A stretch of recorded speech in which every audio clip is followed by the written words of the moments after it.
I onda narod to gleda. A narod to, nažalost, gleda zbog toga što je njegov lični, duhovni, porodični život siromašan. Što nema šta drugo da radi. Zamislite vi katastrofu kada je nekom interesantnije da gleda šta potpuni stranci, ljudi nebitni za njegov lični život, razgovaraju na televiziji, a ne koristi to vreme da razgovara sa svojom porodicom, sa svojom suprugom, sa svojim decom, svojim roditeljima ili prijateljima. Što je mnogo važnije za njega. Tako se izgrađujemo kao ličnost u svojoj zajednici, primarnoj zajednici. A ne gledajući neki, ajde da su to, na primjer, tematske emisije sad o arheologiji, pa su se skupili istoričari i arheolozi, pa oni o nečem razgovaraju, u slučaju da mene i vas to interesuje, mi pogledamo. Međutim, to su tako neki ljudi, kao kad bi sada, kad bismo vi i ja pričali i kolega iz režije o, ne znam, fudbalu u koji se uopšte ne razumemo, pa nas mesecima pratili neki drugi ljudi i vezivali se za nas. Ja sam imao prilike da vozeći se gradskim saobraćajem čujem gotovo svađu između dve tinejdžerke o tome ko je od učesnika serijala VIP Veliki brat bolji kao ličnost. Gde je jedna tvrdila da je umela da ga dobro upozna za ovo vreme i da zna da on nije takav, da je to njemu namešteno. Mislim, to je potpuna besmislica. One menjaju, to je surogat života, menjaju svoj život za nešto što je inače pravi život u svojoj zajednici. I drugi ti skaradni programi gde majke podvode svoje ćerke nekim ljudima koji imaju novac da bi ih oni baš odabrali pa da bi ih negde vodili neki izlazak, eventualno kasnije venčali i slične stvari. Survivor, na primjer, gde sad ljudi se podvrgavaju različitim fizičkim teškoćama, ne znam, da li gladovanju ili drugim mukama, kako bi osvojili nekakvu nagradu. I opet ta nagrada, taj mamon, taj novac u centru svega. A ova druga subkultura o kojoj ste vi takođe govorili, koja se forsira kroz novokomponovani šundi kič, je takođe veoma opasna. Jer je to subkultura koju najviše konzumiraju mladi i pod čijim se uticajem i formiraju kao ličnosti. Pa vi imate tu strašne stvari, strašne tekstove koji se promovišu kao sada društveno prihvatljivi. Do pre nekoliko decenija, mislim, uvek je postojalo različite društvene patologije, uvek je postojalo razvoda brakova, preljube i svega. Međutim, to je bilo nešto o čemu se nije govorilo, to je bilo sramota. I zbog toga što je bilo sramota, redko se ko na to odlučivao. Pa čak i kad se odlučio, znao da to nije dobro. I trudio se da se to ne sazna i bar nije reklamirao to ostalima.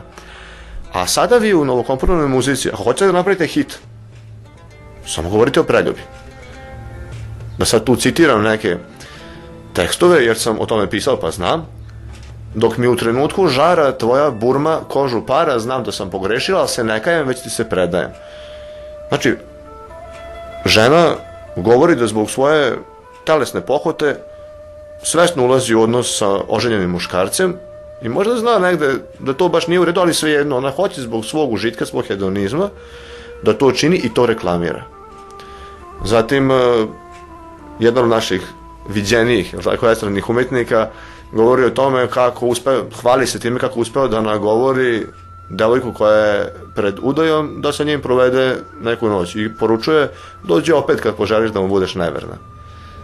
I onda deca koji to slušaju, momci, devojke, da sad citiram Baneta Bumara s Grlom u jagode, smatraju da je to naročit avanturista, frajer i Jack u slučaju da otima tuđu devojku ili žena da spava sa tuđim mužem, ili to sponzoraštvo koje sada postoji u našem narodu, pa imate silne pesme o tome ja ću biti tvoja, nije lepo u crkvenom mediju da koristim kakva igračka, ti moj biznismen.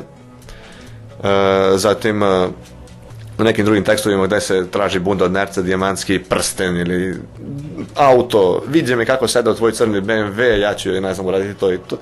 Katastrofa. Znači, odnos između muškarca i žene se svodi na to koliko muškarac ima novca, a koliko žena može oskudno da se obuče, pa će oni na osnovu toga da se povežu. Znači, nema kulturnog bratstva za razliku od onog u kom smo govorili u našim narodnim, epskim i izvornim pesmama. Gde se vidi da narod bio daleko pitomiji, kulturniji, potihovljeniji i imao više ljubavi. A sada samo ljubav postoji ne prema drugom čovjeku, nego prema novcu i automobilu. Što Zoran Milović kaže, a šta je auto, gomila gvožđa? A mi to uzimamo kao neku vrhunsku vodilju. A zanemarujemo ljude oko sebe. Pa šta je važnije od čovjeka? Iz onoga što ste u prethodnim pitanjima izneli, vidimo da pravoslavna vera može da bude inspiracija u pronalasku kulturnog obrazca. Koliko je savremeni čovjek svestan te činjenice? Ovo savremeni čovjek u našoj zemlji nije naročito svestan te činjenice, ali da ne budemo strogi, naročito prema savremenom čoveku, treba imati u vidu da smo mi imali bogoboračko društvo 60 godina, gde su generacije stasavale, gde su naši dedovi, pa nečiji čak i pradedovi formirani kao ličnosti odrasli. I kada vas država, škola, fakultet, mediji stalno uče protiv crkve, protiv Boga, nije lako vama da sa 40-50 godina života to prozrete i da postanete vernik i da onda u tom smislu vaspitavate svoju decu. Zbog toga će verovatno, a opet ništa novo neću reći, proći dosta generacija dok, kao na primjer u Grčkoj, ne postane normalno odlaziti u crkvu, ali to ne samo folklorno, jer od toga zaista nema ništa, nego zaista srcem, prihvatajući Hristosa kao spasitelja i njegovu ljubav koju mi treba da emitujemo na druge ljude. Ja nisam teolog, ali ja doživljavam to kao njegovu poruku da ljubav koju on nama dao i žrtvu koju za nas učinio, mi treba da jednostavno transferišemo na druge ljude, takođe i ljubav i tu žrtvu, i tako se dokažemo dostojni tog njegovog gesta. Pretpostavljam da je to suština. Nije lako ljudima kojima se sebičluk forsira i kao najvažnija stvar, najveće dostignuće do kog mogu doći, da prihvate veru. Međutim, snaga je vere tolika da ja verujem da će ona uspeti. Znam, po svom primjeru, da sam bio potpuno nezainteresovan za crkvu i religiju do pre 6 ili 7 godina, dok moj, da malo personalizujem, rođeni brat nije počeo time da se interesuje, pa otišao na teološki fakultet, pa nam je svima u kući omogućio uvid malo u ono što nam nudi vera, pa smo eto mi malo postali verni. Naravno, nikad čovjek sebe ne može reći da je hrišćanin, da je pravoslavac, jer je to ideal kojem težimo. Svesni smo svi svojih grešaka, ali bar smo svesni i bar imamo šansu da na njima poradimo. A ako čovjek ni malo nije u veri, ni malo o tome ništa ne zna, on ne može ni da bude svestan onoga što loše čini. Ne samo drugima, već i sebi. Čineći drugima loše, vi činite loše i sebi. Tu je pravoslavlje veliki korektiv. Rekli smo da je to ljubav. Koliko ona nadilazi toleranciju. I sad imate priču o tome da, na primjer, potrebna je tolerancija prema nacionalnim manjinama.